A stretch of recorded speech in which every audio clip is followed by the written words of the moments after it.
अस्सलाम वालेकुम नाज़रीन, आप देख रहे हैं प्रोग्राम काशिफ अब्बासी के साथ ARY1 वर्ल्ड के इस्लामाबाद स्टूडियो से।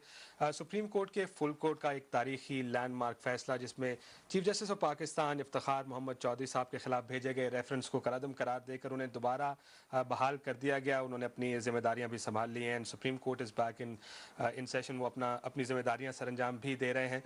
इस पूरे वाक़े के दौरान 9 मार्च को जब ये रेफरेंस भेजा गया सदर पाकिस्तान जनरल परवेज़ मुशर्रफ साहब की जानिब से चीफ जस्टिस ऑफ पाकिस्तान के खिलाफ उन्हें गैर फाल किया गया। 9 मार्च से लेकर 20 जुलाई तक के वाक़यात जो हमारे सामने आते रहे और मीडिया ने उनको रिपोर्ट भी किया, मुख्तलिफ हक़ाइक़ आपके सामने लेकर आए, लेकिन बहुत सी बातें ऐसी भी हैं जो पर्दे के पीछे पस पर्दा हक़ाइक़ जिनको हम कहते हैं वो भी ऐसे थे उस वक्त, और अब तक हमें यकीन है कि जो 4 महीने और 11 दिन के ये वाक़यात थे, बहुत से ऐसे मामलात थे जो मंजर आम पर नहीं आए।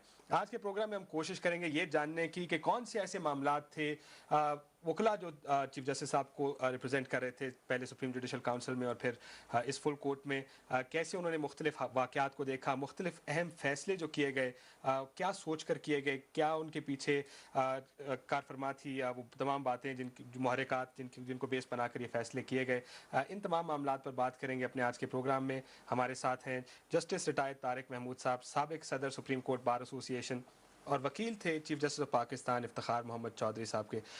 तारिक साहब, बहुत शुक्रिया प्रोग्राम में तशरीफ लाने का। सबसे पहले तो ज़ाहिर है फैसले से शुरू करूंगा जो 20 जुलाई को फैसला दिया गया, चीफ साहब के हक में फैसला आया, रीइंस्टेट भी किया गया, रेफरेंस कलअदम करार दे दिया गया। मेहनत रंग लाई आप लोगों की? डेफिनेटली जी, बिल्कुल रंग लाई। और शुरू करूंगा 9 मार्च से जी, बिकॉज मैं पस पर्दा हक़ाइक़ जिनकी मैं बात कर रहा हूँ, 9 मार्च को ये रेफरेंस भेजा गया। आपका पहला इंप्रेशन ये रेफरेंस का सुनने के बाद क्या था? आपने ये सोचा कि इंतज़ामिया ने फिर अदलिया पर हावी होने की कोशिश की? लेकिन जी वो तो ये तकरीबन 3 बजे शायद ये न्यूज़ ब्रेक हुई थी, तो उस वक्त मैं अपने ऑफिस में था मैं अपने ऑफिस में, गो कि मेरे ऑफिस में टेलीविज़न भी था, लेकिन मुझे कोयटा से टेलीफोन आया कि जनाब ये टीवी खोलो और ये देखो। तो उस वक्त मैंने देखा, तो जिस वक्त मैंने ये ख़बर सुनी तो फौरी तौर पर मुझे एक बात ज़हन में आई कि ये सुप्रीम कोर्ट क्यों इतना बदनसीब इदारा बन गया। उसकी मैं बैकग्राउंड बताऊं। देखिए, हमारे बलूचिस्तान से जस्टिस मुनव्वर अहमद मिर्ज़ा साहब थे और सीनियरिटी, और अगर उनको अल्लाह ताला ज़िंदगी देता तो वो शायद उसके बारे में बड़े आर्टिकल भी लिखे गए कि पाकिस्तान में बहुत अरसे तक चीफ जस्टिस रहेंगे। लेकिन ऐसा हुआ कि वो बीमारी का प्रॉब्लम हुआ और उनकी अल्टीमेटली डेथ हो गई, वो मामला उधर ही रह गया। फिर जनाब जो हुआ, फिर वो सज्जाद अली शाह का वाक़या और फिर वो सुप्रीम कोर्ट पर हमला, ये सारी चीज़ें ये इस तरीके से होती रही। और उसके फिर ये 12 अक्टूबर वाला किस्सा आ गया, फिर सारे वो सिद्दीकी साहब भी चले गए, फिर ये ख्याल था कि सिद्दीकी साहब कुछ अर्सा रहेंगे, फिर सिद्दीकी साहब के साथ ही वाक़या हो गया। तो मैंने फिर इफ्तिखार चौधरी साहब के बारे में भी आया कि ये अब जज बन गए हैं, तो बहुत 2013 तक ये 2013 और बड़ा ये जिक्र आता रहा। तो फिर ये अचानक एक दिन ये बात आ गई, तो मैं ये सोच रहा था कि पता नहीं सुप्रीम कोर्ट के साथ क्या हो रहा है कि इसके तो एक सेकंड का पता ही नहीं चल रहा कि किस वक्त ये चेंज आ जाए। तो उस वक्त आपको लगा उस वक्त इंतजामिया ने हावी होने की कोशिश की? डेफिनेटली। और उस वक्त ये बल्कि मैं ज़ाती तौर पर तो बहुत डिप्रेस हुआ। मुनीर मलिक इत्तफाक से यहाँ पर होटल में था, तो मैंने उसको टेलीफोन किया। मुनीर मलिक साहब चूँकि अगले दिन सुप्रीम कोर्ट बार एसोसिएशन की इत्तफाक से मीटिंग थी तो वो आए हुए थे, तो मैंने उससे ये बात की। तो उसने कहा यार अब टेलीफोन पर तो क्या बात करें, तो ये कल सुबह ही मैं आता हूँ, तो वहीं बैठ के सोचते हैं कि इसको क्या किया जाए। तो आप 10 मार्च को सुप्रीम कोर्ट गए पहली मर्तबा इस रेफरेंस के भेजने के बाद। सबसे पहले आपने चूंकि वकील थे, ये वकील बनने का फैसला चीफ जस्टिस ऑफ पाकिस्तान के, क्या चीफ जस्टिस का फैसला था या आपका फैसला था?